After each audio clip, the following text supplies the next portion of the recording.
सही है कि पुलिस वाले थोड़ा मतलब मुझे घसीट के ले गए, कान में कह रहे थे कि इस सरकार को हटाइए। धर्मेंद्र प्रधान शिक्षा मंत्री के नाते इस्तीफा दे, छात्रों के खिलाफ ज्यादती करने वालों के खिलाफ एक्शन हो और जो भी हुआ है प्रधानमंत्री उसके लिए माफी भी मांगे। राहुल गांधी ने कहा कि इन 3 मांगों पर कोई समझौता नहीं होगा। ये मांगे कांग्रेस पार्टी की नहीं बल्कि स्टूडेंट्स की है। कांग्रेस इसके समर्थन में है। कांग्रेस ने जिन सोनम वांगचुक का समर्थन इस मामले में किया था, हालांकि वे अब इस्तीफे की जगह दूसरी मांगों पर ही फोकस करने लगे हैं। तो मैं आप सबके और जो नेतागण यहाँ पर आए उनकी बातों का इज्जत करते हुए अनशन आज ही तोड़ूंगा, मगर अगर ऐसा कोई आश्वासन नहीं आए तो बदकिस्मती से मुझे ये अनशन जारी रखना पड़ेगा। जय हिंद। वहीं जंतर मंतर पर बैठी कॉकरोच जनता पार्टी भी सरकार से बातचीत को तैयार है। तो क्या कॉकरोच जनता पार्टी सोनम वांगचुक के स्टैंड में बदलाव है और राहुल गांधी ने जो उनके मुद्दे को अपना बना लिया है वे इस प्रोटेस्ट के नेचुरल लीडर बन गए हैं? उनके इस नए तेवर का अखिलेश यादव से क्या है कनेक्शन? राजधानी में इसी की बात। नमस्कार, मैं हूं पंकज झा।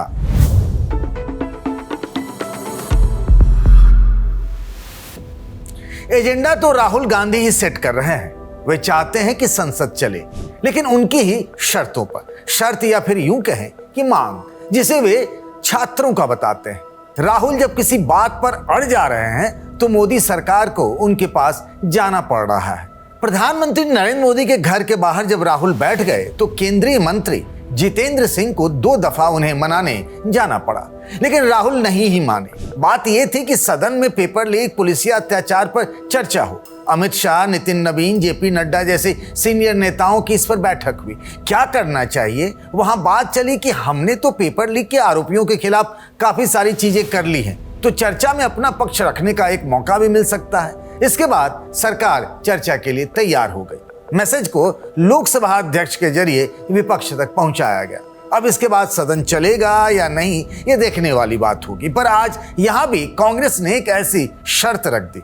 शर्त राज्यसभा में नेता विपक्ष और कांग्रेस के राष्ट्रीय अध्यक्ष मल्लिकार्जुन खड़गे का कि पहले इस्तीफा फिर चर्चा। विद्यार्थी की ओर से और नीट एग्जामिनेशन के बारे में और रूल्स 267 के तहत यहाँ पर बहस करना चाहते हैं, उसके लिए अगर फेयर डिस्कशन होना है तो शिक्षा मंत्री पहले राजीनामा देना चाहिए। धन्यवाद। जब वो राजीनामा नहीं देंगे, निष्पक्षपात चर्चा यहाँ नहीं होगी। खड़गे जब बोल रहे थे तो उनकी बाहों पर काली पट्टी लगी थी।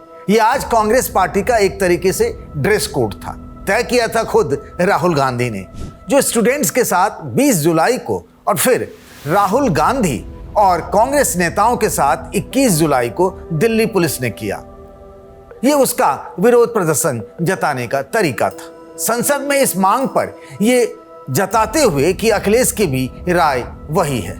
वो भी काले रंग का एक अंगवस्त्र ओढ़े नजर आए। सिर्फ काले कपड़े तक की बात नहीं, बात अखिलेश और राहुल के केमिस्ट्री की, जिसकी वजह से मोदी सरकार बैकफुट पर नजर आ रही है। क्योंकि यह प्रदर्शन अब दिल्ली तक सीमित नहीं रह गया है। पटना, जयपुर, बेंगलुरु, लखनऊ, चेन्नई और देश के कई हिस्सों में छात्रों और उनसे जुड़े संगठनों ने केंद्र की सरकार के खिलाफ प्रदर्शन शुरू कर दिया है। पर यह सब यूं ही नहीं हो रहा है, इसकी एक कहानी भी है और बड़ी दिलचस्प है। राहुल गांधी और अखिलेश यादव दोनों ही पिछले दिनों विदेश दौरे पर थे। मतलब साथ साथ नहीं, अलग अलग कारणों से अलग अलग जगहों पर अपनी यात्रा पर थी, पर लौटे कमोबेश दोनों एक ही समय, ठीक उस वक्त जब संसद का मानसून सत्र शुरू होने को आया। पर इसी दौरान कुछ और भी हो रहा था। जंतर मंतर पर प्रदर्शन, सोनम वांगचुक की बिगड़ती सेहत, दूर होते हुए भी अखिलेश यादव स्टूडेंट्स के प्रदर्शन पर नजर बनाए हुए थे और वे उन शुरुआती नेताओं में थे जिन्होंने अपने लोगों को जंतर मंतर पर प्रदर्शन को सपोर्ट करने के लिए भेजा। अपने लोगों में भी किसी दूसरे को नहीं, बल्कि मैनपुरी से सांसद और अखिलेश की पत्नी डिंपल यादव खुद मोर्चे पर भेजी गई। यानी अखिलेश और उनकी समाजवादी पार्टी तो वहां लंबे समय से थी। पर जैसा हमने आपको पहले भी इस बारे में बताया था, कांग्रेस पार्टी, खासकर राहुल गांधी के मन में कई तरह के सवाल थे और इसीलिए जंतर मंतर पर जो हो रहा था उसे लेकर उनके मन में एक झिझक थी।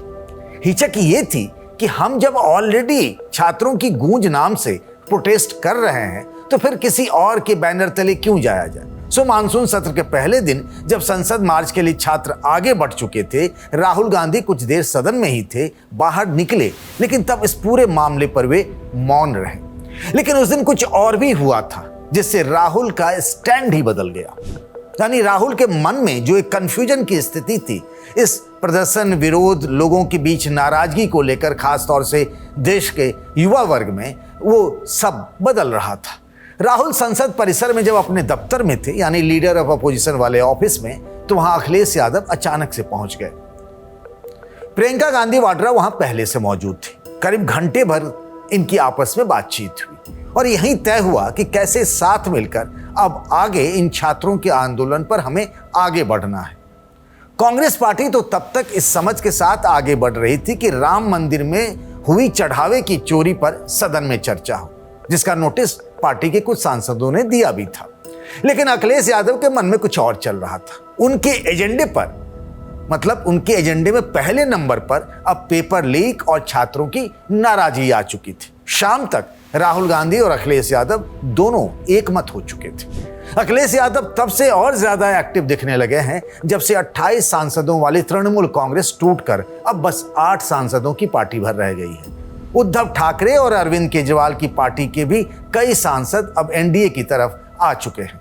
स्टालिन की पार्टी डीएमके भी अब इंडिया ब्लॉक का हिस्सा नहीं रही, जिसके 22 सांसद लोकसभा में हैं। तो अखिलेश को लगा कि यहीं पर राहुल की जोड़ी के साथ छात्रों के मुद्दे पर सबको एकजुट किया जाए। दोनों इसी एजेंडे पर लगे हैं और इसका असर भी अब सामने है। कहते हैं कि अगर कुछ हो तो खासतौर से राजनीति में तो उसे दिखना भी चाहिए। तो राहुल और अखिलेश जिस तरह साथ साथ प्रधानमंत्री के घर का घेराव करते हुए दिखे, वो अपनी जोड़ी को दर्ज कराने में भी पीछे नहीं हट रहे। इतना ही नहीं, जब छत्रसाल स्टेडियम में राहुल गांधी को रखा गया तो अखिलेश यादव अपने समर्थकों और सांसदों के साथ राहुल को छुड़ाने के लिए वहां बस लेकर भी जा पहुंचे। मतलब ये राहुल और अखिलेश यादव साथ साथ हैं। राहुल गांधी ने जब प्रेस कॉन्फ्रेंस किया तो उनसे पूछा गया कि आप प्रधानमंत्री के घर का घेराव करने क्यों गए, तो उनका जवाब साफ था कि संसद में बोलने न दिया जाए तो क्या करें। यही बात अखिलेश ने भी कही जब वे संसद में बोले, हम मजबूरी में वहां गए थे। छात्रों की नहीं सुनी जाएगी तो सड़कों पे आएंगे। और जो सरकार ने व्यवहार किया है, इस्तीफा तो क्या है, इस्तीफा तो जब चाहेंगे तब मंत्री ले लेंगे, सदन के बाद ले लेंगे। लेकिन सवाल ये जो छात्रों के साथ व्यवहार हुआ है, उनके हाथ तोड़े, सर तोड़ा, उनके कपड़े फाड़े, क्या बेटियों के कपड़े फाड़ेंगे आप? हम और राहुल नहीं थे। अध्यक्ष महोदय, हम मजबूरी में गए हैं प्रधानमंत्री के आवास पर। अगर आप सुन लेते हैं यहाँ पर तो हम नहीं जाते। क्या प्रधानमंत्री स्टेटमेंट नहीं दे सकते हैं? युवाओं के लिए आप बाहर बोल सकते हैं, सदन में क्यों नहीं बोल सकते हैं आप? एक और अंदर की बात बताते चले। राहुल गांधी जब 22 जुलाई को शाम 4 बजे नौजवानों के मुद्दे पर प्रेस कॉन्फ्रेंस कर रहे थे, ये प्रेस कॉन्फ्रेंस हो रहा था इंदिरा भवन में, पार्टी के हेडक्वार्टर में। राहुल के प्रेस कॉन्फ्रेंस को अखिलेश यादव अपने घर पर बैठकर अपनी पार्टी के कुछ नेताओं के साथ देख रहे थे। उन्होंने अपने साथियों से कहा कि हमने और कांग्रेस ने मिलकर 2024 में बीजेपी को यूपी में रोक दिया था। अगर इस बार भी साथ रहे तो सरकार को हमारे ही एजेंडे पर आना पड़ेगा। पर कुछ महीने बाद यूपी में चुनाव है, उस समय तक भी ये साथ बना रहेगा? बताइएगा कमेंट बॉक्स में। राजधानी में आज के लिए बस इतना ही। इस वीडियो को बनाया साथी शुभम ने। बने रहिए द लल्लन टॉप के साथ।